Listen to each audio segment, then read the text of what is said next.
Good morning, everyone. It's Eric with His and Hers HHQ.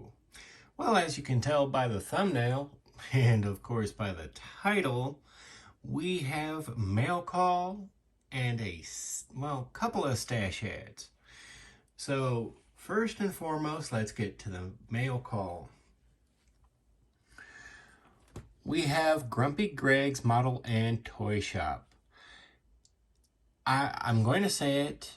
If you are not subscribed, you are totally missing out. This guy is a really, really talented model builder.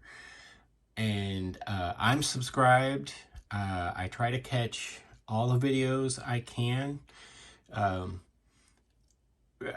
course, being busy, but I do try to catch every video I can. He puts out some really great content. You need to get over there and check him out. This here is his Gmail. Get a hold of him. Grumpy Greg's Model and Toy Shop. Mr. Greg, I really do appreciate the kind words on the back. I really do appreciate it. I'm honored by this shop card. Thank you very much. Well, it's kind of a mail call, but it is stash ads. So, well, we have two kits. And since they're not fitting in frame in single shot at this close a range, I'm going to do them one at a time. The Moebius Models 1971 Ford Ranger. Back then, the Ranger wasn't a little bitty pickup. The Ranger was a package or part of a series of packages you could get in your F-Series pickups. I think I've actually seen a Ranger Lariat Camper Special. I could have swore or a Ranger Camper Specials, a Lariat Camper Special. Anyway, you could get them in various packages. The Ranger itself was a package. It wasn't a designation of the truck. And I got this kit for a specific reason. We're going to set this back a little bit. Zoom back out just a little bit so we can fit the other one in frame. It's the 68 F250 custom cab. Now, my dad had a 1971 F250. Since Moebius hasn't quite gotten there yet, I bought the two of these because I'm going to do some kit bashing. My dad's truck was a 71 F250 custom cab. What I'm thinking, because Moebius kits are so phenomenal on their interchangeability, is I'm going to take everything over here, including the truck tires. Now, if you've got a Moebius truck kit, one of these here, these tires here, these little bitty things, they don't seem right on a truck, is what I'm trying to say. Well, I know the 250 series of trucks that they have coming out now actually have the bigger or taller, more truck tires. So, my goal is to see what I can do combining these two kits to recreate my dad's truck in 1971 F250. Now, there's a little thing behind that. It's one of those, I think I've related the story before, but my dad had this truck, and it had one of those big iron push bumpers on it. And when we were stationed when my dad was stationed out at Point Mugu, California, really early, like late 70s, early 80s, there happened to be a flood. Dad's truck was the only civilian vehicle driving through the flood. I remember riding in the back of the truck, looking out, and you couldn't see the barely see where the bottom or top of the wheel well was, because the water was that high. And the reason why his truck was still moving is because he had that big iron push bumper and he was just shoving the water out of the way. It was really cool. But he also had a camper, a slide-in camper. Now, it wasn't the ones that stuck out past the bed or anything like that. It actually fit inside the bed. And I don't remember when it happened or exactly how it happened. But his tailgate, well, if you look at it this way, his tailgate just off of center had a very slight indentation here. And if you looked at the tailgate straight on, it had a slight bend to it leading to that indentation, like somebody dropped a post or something right there, and it just kind of reshaped the tailgate.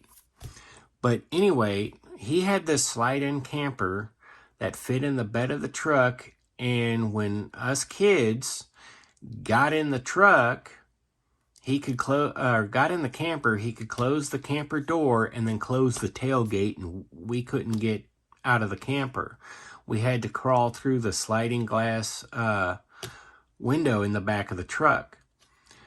My goal is to recreate that truck and then scratch build the camper, which I'm pretty sure I'm going to have to scratch build the sliding opening windows in the back here, because the camper had a sliding window also, and you had this donut that went around the back in between the cab and the camper, and it, well, kept all the weather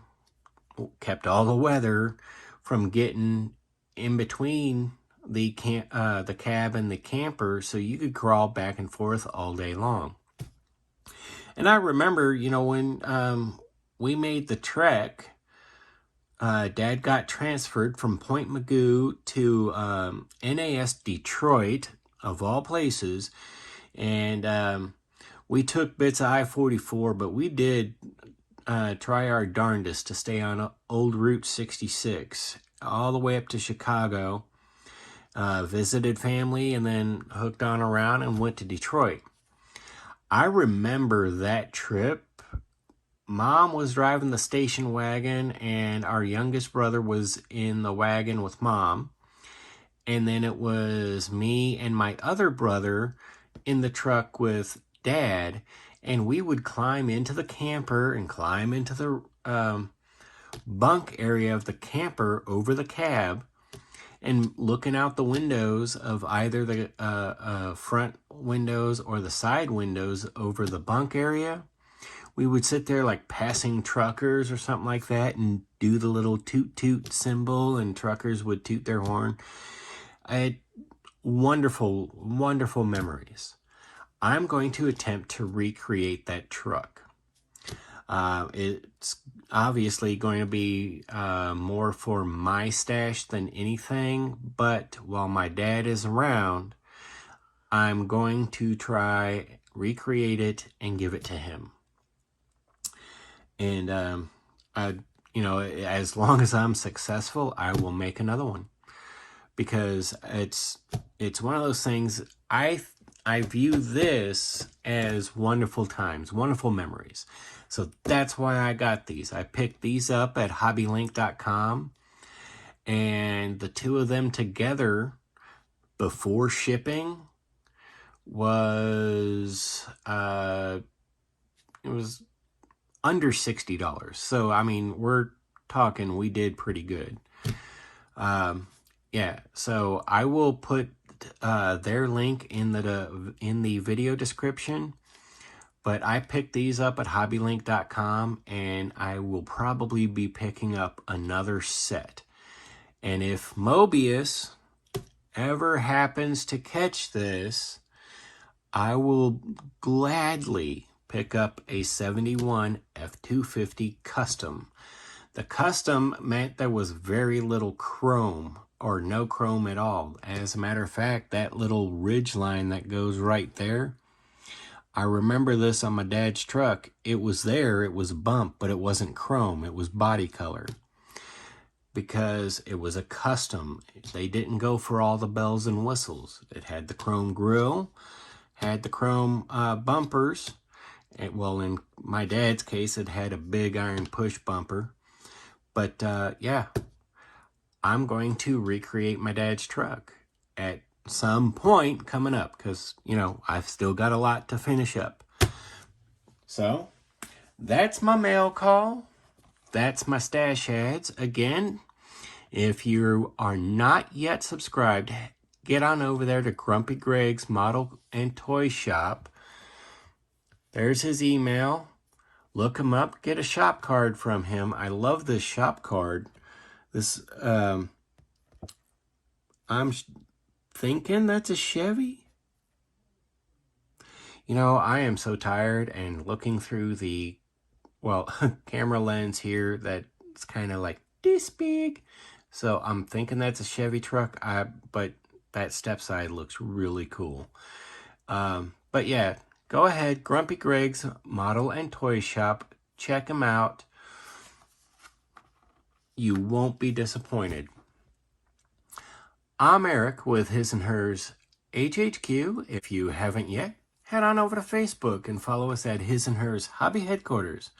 Take a moment, like, subscribe, share the content, share the love of scale model building. It truly is a medium limited only by your imagination. Remember, you build for you. And as always, take a moment, comment below. It may be 5 minutes, it may be 5 days, but I do try to be as interactive as possible. I really do love the comments, the support. This here is a phenomenal community, and we welcome everyone. The newest novice to model building, or the greatest pro modeler out there. You are all welcome. This here is a fantastic community. We love to share. If you have questions, we're here for you. So yeah, I'm absolutely honored to be a part of this community. I want to thank you all. Thank my old subscribers and my new subscribers. You all are a fantastic bunch, and I can't thank you enough. I'm Eric. Have a good day.